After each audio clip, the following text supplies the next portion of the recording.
So it's March 30th, 2021, approximately 5 months after we purchased this house.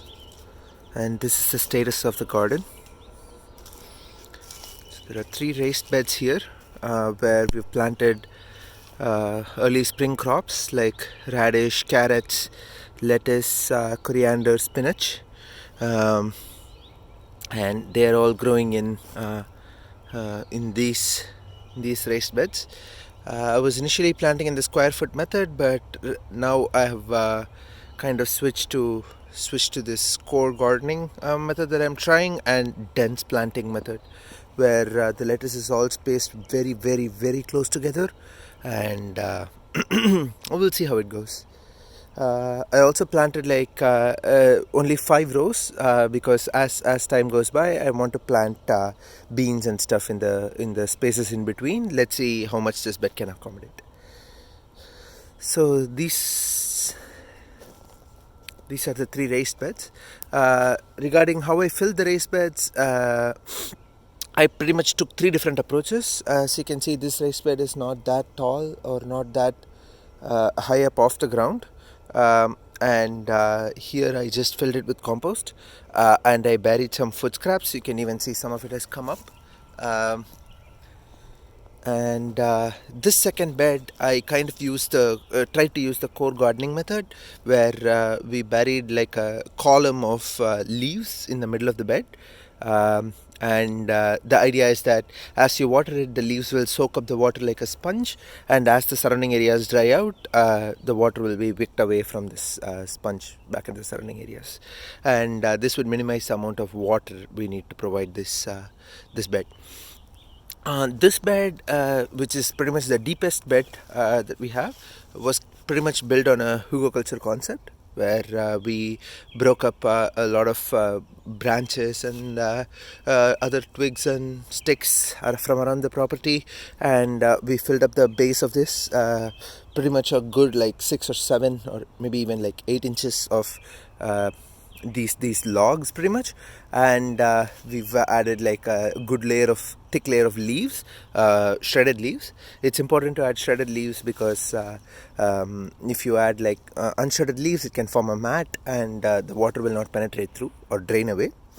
And on top of that, we have a mix of compost, vermiculite, and peat moss. And that mix of compost, vermiculite, and peat moss is the same for all the beds. These beds actually have a mix. I initially started filling them with store-bought raised bed mix, but I quickly realized that the number of bags I would have to buy and lug and carry was way too much. So I had a shipment of compost delivered here of 20 yards of compost, or no, 10 yards of compost, and I've been using that ever since. So this is 3 raised beds, and then I have this mound here. This is pretty much I'm trying to grow potatoes using the no-dig method. We just added a good 6 or 7 inch thick layer of compost on top of the grass here, and I didn't use anything to smother the grass like cardboard. I wanted to see if any of the grass can still poke through, or if I can still get a reasonable potato harvest from here. Looks like a couple of them are starting to wake up, which is great. But yeah. So I also wanted to try the back to Eden method to build the soil in this what used to be a lawn. So I built these 2 garden beds where I just took these strips of pretty much, I would say, 4 foot by 15-20 feet long strips, and I have added a good thick layer of wood chips. And this is also a pretty steep slope, so I've added these logs to kind of hopefully over time form a terrace and have plants growing here. In this first one, most of it is left unplanted still. I'm planning to put a lot of annuals here in the first year, but in time I might put some fruit trees here, and I understand that will shade out the garden beds, but it is what it is. I want to move to a perennial garden eventually, so that is definitely something I'll consider.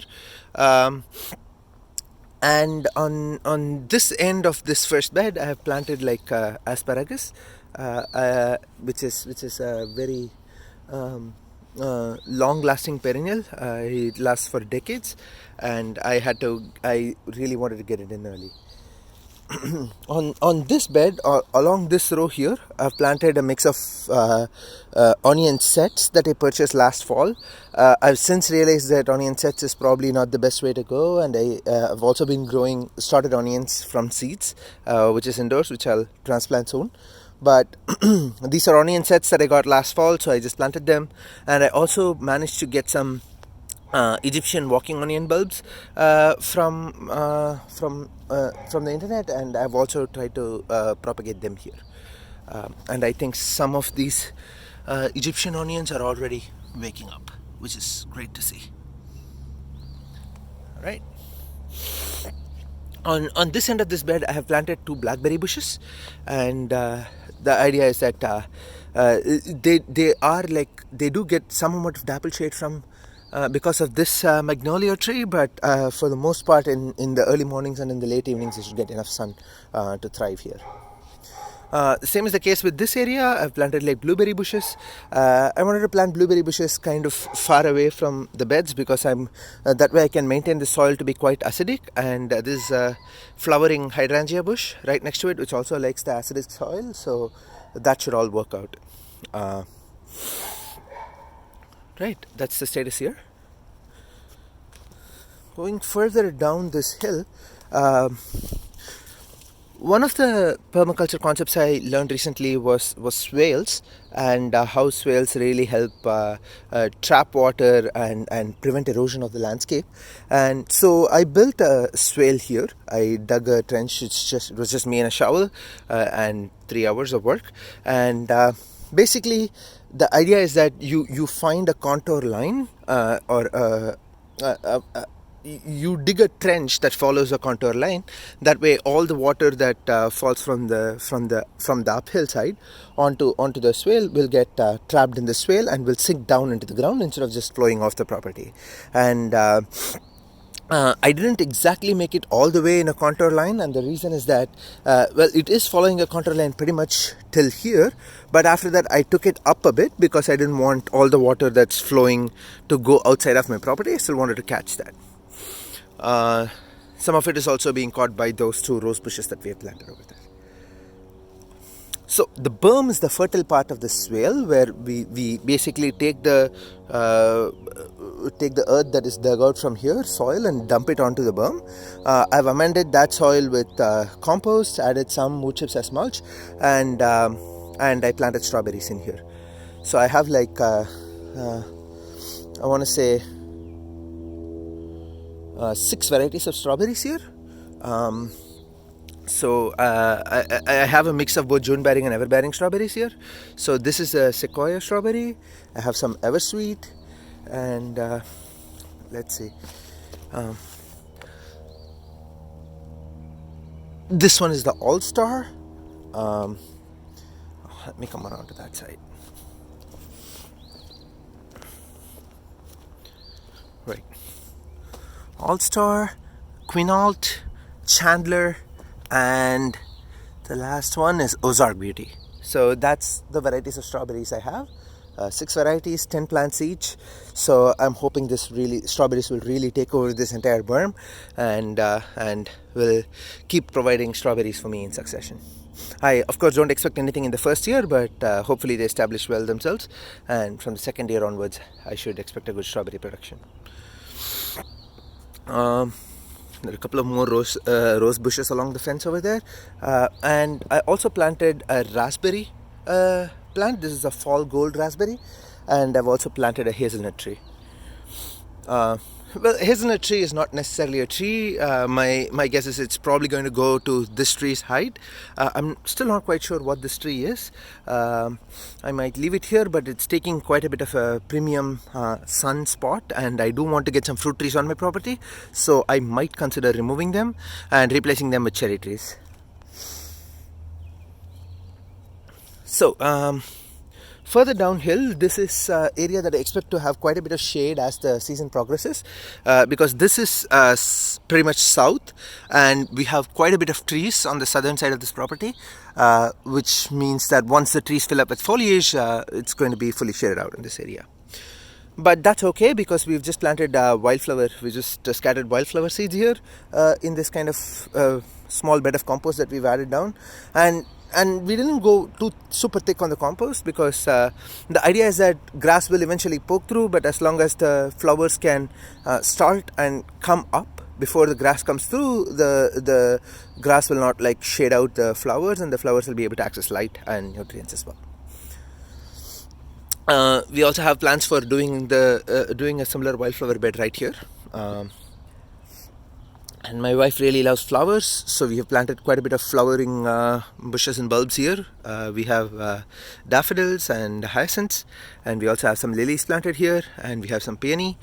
We have a peony bush planted there that's already waking up, which is nice to see. We also have like 2 or 3 different kinds of lily plants on these 2 beds. We have like oriental lilies, Asiatic lilies, and even your regular lilies, I think. I'm not too knowledgeable on flowering bushes, but yeah, we do have them as well.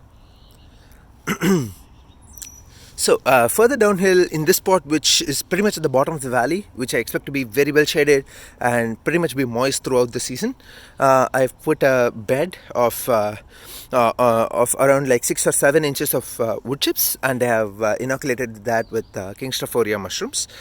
King Strophoria, also called wine cap, is a very, very beneficial mushroom.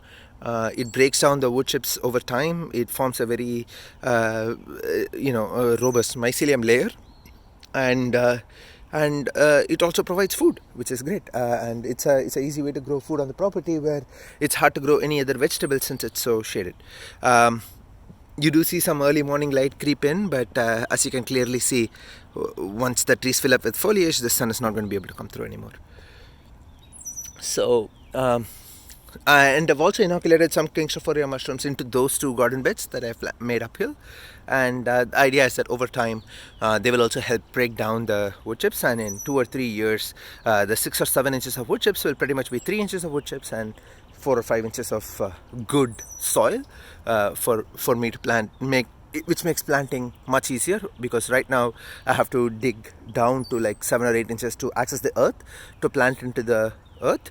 You're not supposed to plant into the wood chips because it doesn't support growth, but hopefully in 3 or 4 years the wood chips would have broken down enough to a point where it will support growth. This is my composting setup. This is a very popular composting setup. I just used some pallets that we had from when we bought some fence panels. It's basically just 3 pallets connected by strips of wood on the back, which I don't know if you can quite see from here.